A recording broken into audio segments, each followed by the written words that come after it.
Now that we've got that done, let's get to some quick hitters before we go to break, okay? First up in the business, A'ja Wilson, unanimous league MVP for the WNBA, okay? We got to start out with that, all right? We got to get that out of the way as well because we're starting out west. This is the Las Vegas Aces we are talking about who began their title defense yesterday against the Seattle Storm, but not before. A'ja Wilson received her third career MVP award, and the vote again was unanimous. Wilson and the Aces went on to beat the Storm 78-67. She finished the game with 21 points, 8 boards, 5 blocks. Who gives a damn about that for a second here? For a second here, let's understand this. MVP in 2020, MVP in 2022, fourth player in WNBA history to win 3 MVPs, joining Cheryl Swoops. 2000, 2002, 2005. Yes, Cheryl Swoops, we mentioned your name in a very positive way. Okay, we giving you love, all right? Lisa Leslie, 2001, 2004, 2006. And, of course, Lauren Jackson, 2003, 2007, 2010. A'ja Wilson received all 67 first-place votes from a national panel of sports writers and broadcasters, making her the first unanimous WNBA MVP since the Houston Comets sent Cynthia Cooper in the league's inaugural season of 1997. I want y'all to look at this right here, all right? This is A'ja Wilson's 7th year. Averaging 26.9 points, 11.9 rebounds, 2.6 blocks, 1.8 steals, 38 games.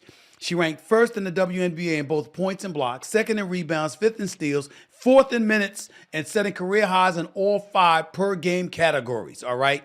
She also finished 7th in the league in field goal percentage at 51.8%. The girl is big time. She is the face of the league. Major, major props to her. None but love for her. She deserves all the accolades. We know that she may not be the most popular, but she is certainly the best, deserves it so. And one of the reasons I picked the Las Vegas Aces to three-peat, because I'm saying you got to show me somebody going to beat them in a playoff series for me to believe it, because I ain't believing it just like that, because A'ja Wilson is too phenomenal, okay? So that's quick hit number 1. Let me get to number 2. Caitlin Clark, who, by the way, was named Rookie of the Year. Surprise, surprise. Made a WNBA playoff debut yesterday and struggled to say the least. Clark and the Indiana Fever were on the road for game 1 of their series against the Connecticut Sun and were blown out 93-69. They got their butts kicked. The bottom line. Clark scored only 11 points, shooting a mere 4 of 17 from the floor, 2 of 13 from three-point range. And to make matters worse, she finished the game with a black eye after she was poked by Tajani Carrington, who tried to block her shot. Nobody's accusing Carrington of doing it on purpose, by the way, because we know how drama-filled people can be trying to make these salacious allegations. Here's the thing about Caitlin Clark that I want to bring up. How y'all feel now? I still stand by everything that I said. I still stand by the fact that she should have been on Team USA.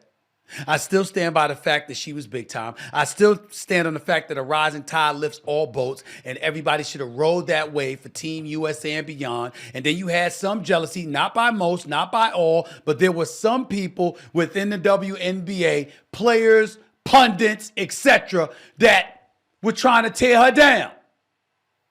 Trying to tear her down. And so how y'all look now? See, I love how everybody trying to change the argument. My man Shannon Sharp went off about it this morning, how there were so many people getting at people like him, getting at people like me and others, trying to change the freaking narrative. When we were pointing stuff out, we were trying to blow her up unnecessarily. When people were trying to knock her down, they were trying to bring credibility to the argument. They weren't jealous.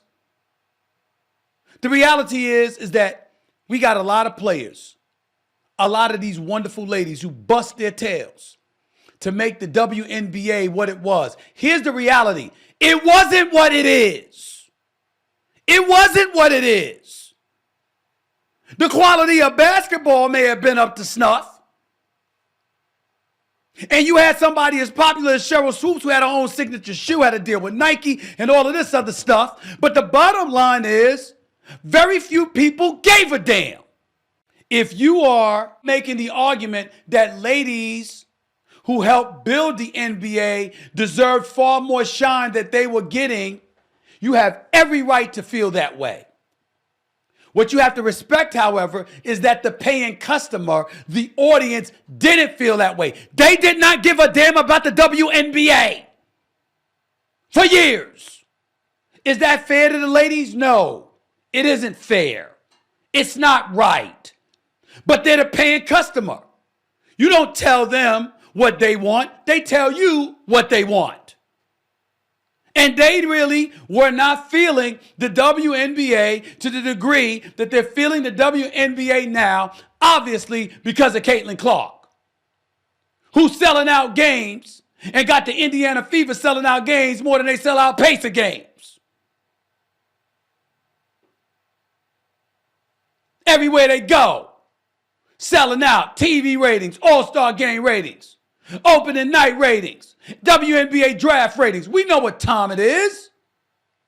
And to act like there isn't or hasn't been legitimate resentment emanating from those who are pioneers. Nobody's fooled here. You got pundits who used to play in the WNBA, some of them who didn't, and who was speaking on behalf of those who didn't want to create that kind of noise themselves because of the negative impact. We talk about it when the men do it. If we detect jealousy, if we detect envy, if we detect resentment, and it's amongst the fellas, we put it out there.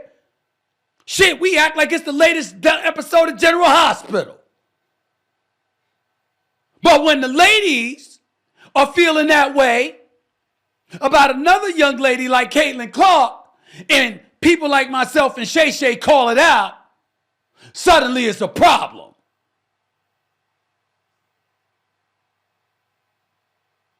Come on. We can act like we don't know, but we know. I know that was supposed to be a quick hit, but damn it, it's my show. And I didn't feel like being that quick on that subject. I will be quick on this, though. Turning back to college football real quick, y'all heard me allude to the miracle. That miracle win that Deion Sanders and the Colorado Buffaloes pulled off Saturday night against Baylor. Colorado was down 7 points with 2 seconds left in the game when Shedeur Sanders threw a 49-yard Hail Mary pass that was caught by LeJontay Wester in the end zone. Colorado went on to win in overtime 38-31. Here's what I'm going to tell y'all. First of all, as Chris Carter alluded to, Travis Hunter is spectacular. Secondly, Shedeur Sanders ain't far behind. The only question I got about Shedeur Sanders is the size. Outside of that, that brother is special. He clearly got it from his daddy's genes. He is special. He really, really, really is. And last but not least, let me say this about my brother Deion Sanders, who Paul Feinbaum accused me of being subservient to, the mouth of the South, who's subservient to SEC teams all day, every day, half the time, compared to teams in other conferences, got the audacity, the unmitigated gall to call me subservient to anybody. But the Lord, what nerve? But I love Paul, so ain't no big deal. But no, I wasn't being subservient. I was just being factual. When Shedeur Sanders refused to shake the hand of the Colorado State quarterback that he beat up 28-9 after that kid was talking messed about him leading up into the game, I ain't blaming one bit. But I will say this. Rather than us focus on all the drama about the Colorado Buffaloes, ladies and gentlemen, I know last year they started out 3-0 before nosediving. They 3-1 right now.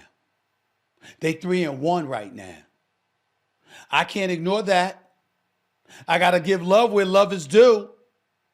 Remember, you win 6 or 7 games, yo, you in a bowl game. If Deion Sanders pull that off, we might need to be talking about a different narrative when it comes to that, man. I'm just saying. Let me get to the last one, and this is boxing, and this ain't going to be that quick of a take, so get the hell over it. And my producers are listening, get the hell over it. This ain't going to be that quick because I'm disgusted. It's my last quick hitter. It comes from the world of boxing where former 2-time heavyweight champion Anthony Joshua was knocked out by IBF heavyweight title holder Daniel Dubois. And this fight wasn't even close, y'all. Dubois came in as an underdog, knocked down Joshua 3 times in the fight before a vicious right to the jaw finished him in the 5th round. Joshua, this loss was his 4th professional defeat, and it also denied him the chance to become a 3-time world heavyweight champion. I need to take a quick drink of water bbefore I say what I'm about to say, because I'm kind of pissed off. No, I met Anthony Joshua once. I want to say that as a human being, he's one of the nicest human beings you could ever meet. Obviously, he's a skilled boxer with tremendous power in his punches. That can't be ignored. Fair enough. But strictly not as a human being, as a boxer, I can't stand his ass. I can't stand his ass. I'm over him. You see, because as a boxing lover, looking at him right there, got his face looking like Martin when he boxed Tommy Hitman Hearns on the show Martin Lawrence. Okay? Anthony Joshua, do y'all have any idea how many mega fights he's ruined? So let's go down the list. He's a big-time fighter. Beats Vladimir Klitschko. Stops him to win a big fight, biggest win of his career. Remember that? Remember he was supposed to fight Deontay Wilder? A knockout artist, make no mistake.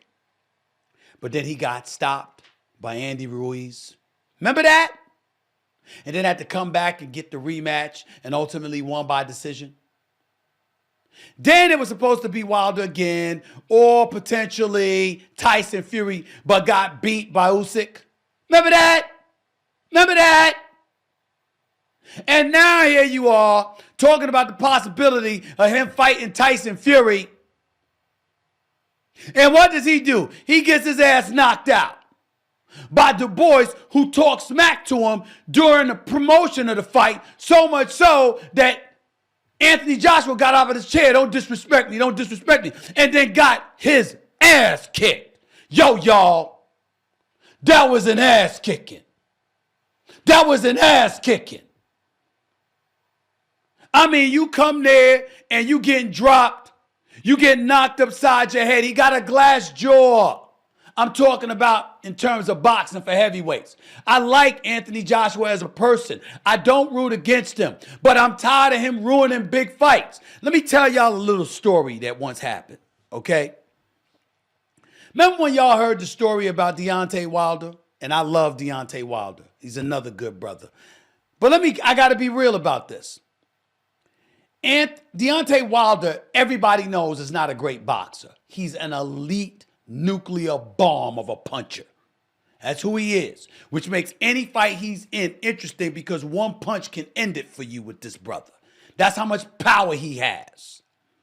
Do you remember when he was looking for the trilogy against Tyson Fury? Ladies and gentlemen, I beg Deontay Wilder, please don't do that. He was complaining about how he wore that heavy-ass costume into the sequel, the second fight, and that took away his legs, and that's why he had lost to Tyson Fury, and then Tyson Fury wanted to move on, but Deontay Wilder had sued him to give him a trilogy. I remember saying to Deontay Wilder, yo, bro, let the brother fight Joshua. You take extra time, work on your skills, save your body, and you the mandatory challenger for the winner. That's how you do that. But nah. He insisted on a trilogy with Tyson Fury. Here was the problem with Tyson Fury. Tyson Fury said, yo, they were promoting the fight. Once the lawyers and the legal system made him fight, the sanctioning bodies made him fight Deontay Wilder, he said, fine. He came across the pond to promote the fight. Deontay Wilder, go back and look at the press conference, and he's wearing his headphones, and he refused to answer any questions from the media. Said that's all that need to be said, all that need to be said. And Tyson Fury said, we're supposed to be promoting the fight. So let me tell y'all how this is going to happen. One of us got to promote the fight, so I'm going to do it. He said, he can't box. I'm going to come into the fight. And he said, and he's going to be a stationary target for me. Even when I miss, I'm going to lean on him and I'm going to take his legs away because I'm going to come into the fight 35 to 40 pounds heavier than him. And he said there's nothing he can do about it. And why am I telling y'all this? Because he's too dumb to do anything about it. That's what he said about Deontay Wilder. And then went into the ring for the trilogy and did it. Now, he got dropped twice in the fourth round, but he did it. My only point in saying that is, why would you voluntarily fight a dude that's 30, 40 pounds heavier than you and exert that level of energy? Why not let him go there against Joshua, where Joshua got the skills and the punching power to potentially take Tyson Fury out, even though I think Tyson Fury would have knocked him out too. But you never know. Meanwhile, you buy yourself time to go in there against Tyson Fury. And if you don't, and if he doesn't beat or hadn't beaten Anthony Joshua, you could have took Joshua, caught him with one of your right hands, and you would have been the champion. Deontay Wilder didn't listen and went in and fought the trilogy against Tyson Fury, got knocked out in that fight. And now here we are looking for yet another mega fight from Anthony Joshua, and instead we see him get knocked out. Damn it! Once again, a big-time heavyweight fight ruined by an Anthony Joshua loss. Not once, not twice, but 3 times this shit has happened with him. Damn, damn, damn! That's all I want to say about that.